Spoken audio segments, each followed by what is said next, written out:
दोस्तों इस समय दुनिया में कहीं भी कोई भी कॉन्फ्लिक्ट चल रहा हो, आप थोड़ा आंखें बंद करके सोचिए उसके पीछे जिम्मेदार कौन है, तो आपको ये 5 देश ही दिखाई देंगे जो कि सारी फसाद की जड़ें हैं। वैसे 56-57 देश कुछ और भी हैं, उनको बाद में निपटाएंगे, आज इनकी बारी है।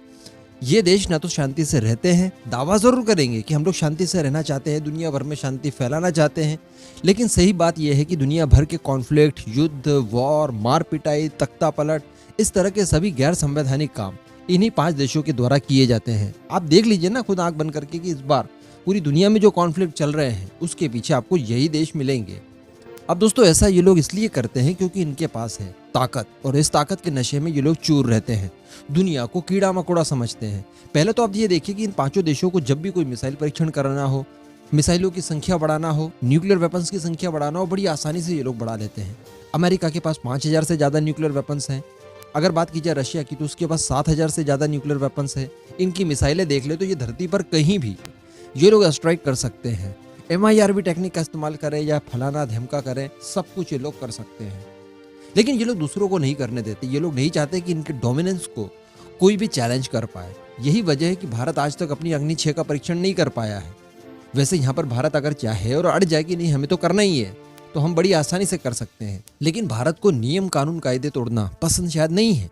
अभी रिसेंटली आपने देखा कि जब भारत ने अग्नि 5 का परीक्षण किया, जिसकी रेंज 5500 किलोमीटर ऑफिशियली बताई जाती है, उसको लेकर भी चाइना ने कितना बवाल काटा। चाइना ने इसको लेकर इंटरनेशनली UNSC में भारत को घिरने की कोशिश भी की कि देखिए भारत या पाकिस्तान दोनों ही देशों के ऊपर प्रतिबंध लगे हुए हैं लंबी चौड़ी मिसाइलों बनाने के लिए।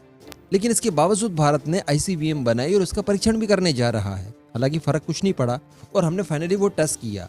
लेकिन सोचिए अगर अग्नि 6 का परीक्षण हम लोग कर लेते हैं, जिसकी रेंज 8000 से 12000 किलोमीटर होने वाली है, तो यकीन मानिए कि उस समय अमेरिका, फ्रांस, UK, रशिया, ये जो सारे हमारे पक्के मित्र हैं, ये भी हमारे खिलाफ आकर बात करेंगे। अब अगर भारत नहीं कर पा रहा है तो भारत किसी और को भी करने क्यों दे। अभी दोस्तों मैंने आपको कल ही वीडियो बनाकर बताया कि किम जोंग उन ने एक मिसाइल का परीक्षण किया है, हॉन्गसॉन्ग 17। ये बताई जाती है, एक्चुअली नॉर्थ कोरिया की तरफ से दावा किया जाता है कि ये दुनिया की सबसे बड़ी मिसाइल है, साइज के हिसाब से भी और रेंज के हिसाब से भी। वैसे इसकी रेंज के बारे में कंफर्मेशन कोई नहीं दे सकता कि कितनी रेंज है, लेकिन फिर भी अनुमानित बताया जाता है कि 15 से 17,000 किलोमीटर इसकी रेंज है और अमेरिका के किसी भी हिस्से में ये न्यूक्लियर स्ट्राइक कर सकती है। इतनी भारी भरकम मिसाइल का परीक्षण रिसेंटली नॉर्थ कोरिया ने किया। अभी इसके बाद में तो हंगामा मचना ही था, क्योंकि नॉर्थ कोरिया भी अगेन बता दूं मैं आपको कि UNSC का परमानेंट सदस्य नहीं है। अभी यहाँ पर अमेरिका के आग्रह पर एक बैठक बुलाई गई कि ये जो किम जोंग उन ने कृत्य किया है इसकी क्या सजा उसके लिए निर्धारित की जाए। तो अभी तो आप जानते हैं कि इस तरह की कोई भी सभा हो, कोई भी प्रस्ताव आए तो भारत न्यूट्रल रहता है, लेकिन यहाँ पर भारत ने न्यूट्रल न रहते हुए नॉर्थ कोरिया और पाकिस्तान की क्लास लगा दी।